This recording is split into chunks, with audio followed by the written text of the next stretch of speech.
Cast on with waste yarn. Thread the yarn into the machine's tension guide and yarn feeder. Anchor your yarn by tying a loose knot to the first black needle. Turn the handle slowly to loop the yarn around each needle, making sure the yarn alternates between the front and back hooks until it reaches the starting point again. I used white yarn because it forms a clear thread with the main yarn at the start of the needle, and the needles can be easily picked up one by one later as well. It is convenient for seamless binding. Casting on with waste yarn is a great way to create a clean and secure edge for your project, making it easier to finish later. Starting with waste yarn can make the binding smoother, reduce the thickness of the joint, and improve the beauty of the finished product. The knitting part of the main yarn will not be affected when it is disassembled later. Transition to project yarn and start to knit in main color. After starting with 5 to 10 rows of waste yarn, set the row counter to 0, switch to the main yarn, and start knitting the finished product with the main yarn.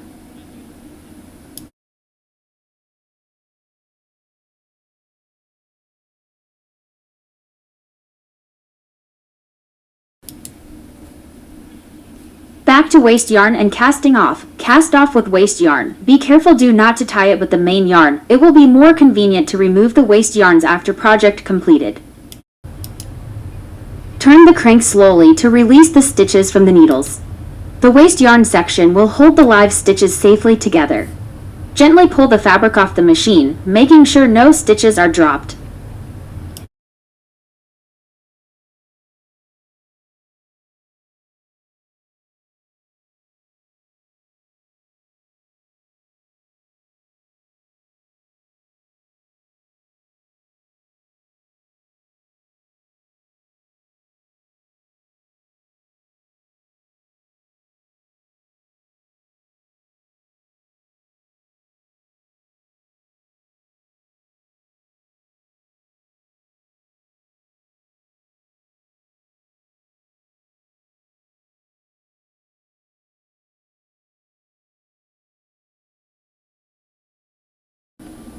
Steps for binding off. 1. Stop knitting in the final row.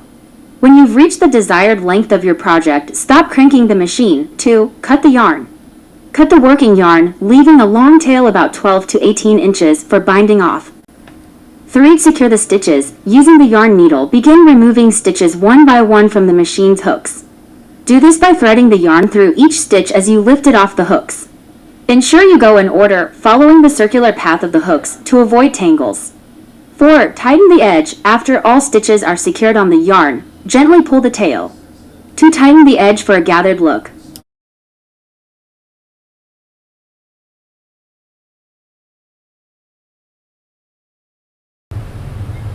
Single crochet method to bind the end of the tube. Pull a loop of project yarn through the first stitch, yarn over and pull through the loop on your hook to make the first single crochet. Insert the hook under the next stitch, yarn over, and complete another single crochet. Continue around the end, finish the edge. Once you've crocheted the entire edge, cut the yarn, leaving a small tail. Pull the tail through the last loop to secure. Weave in the tail with a darning needle for a tidy finish. Repeat on the other end. Follow the same steps to crochet the opposite end of the tube. Remove the waste yarn. Carefully unravel the waste yarn from the edge, ensuring the crochet stitches are holding all live stitches securely. When it is disassembled later,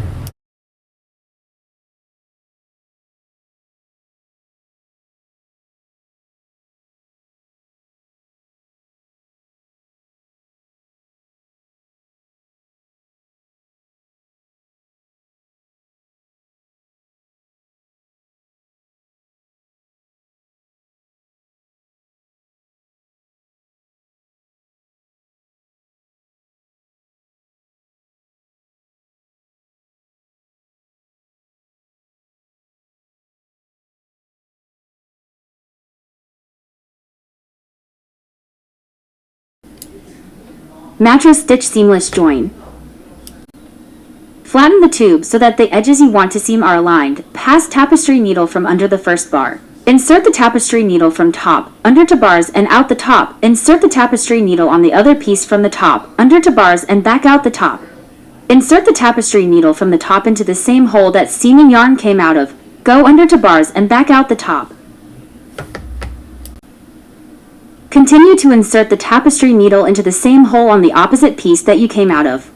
Going under to bars and back out the top. Tighten the seam. Every few stitches, gently pull the yarn to tighten the seam. This will draw the edges together invisibly, like a natural continuation of the fabric. That's why it's called invisible stitching.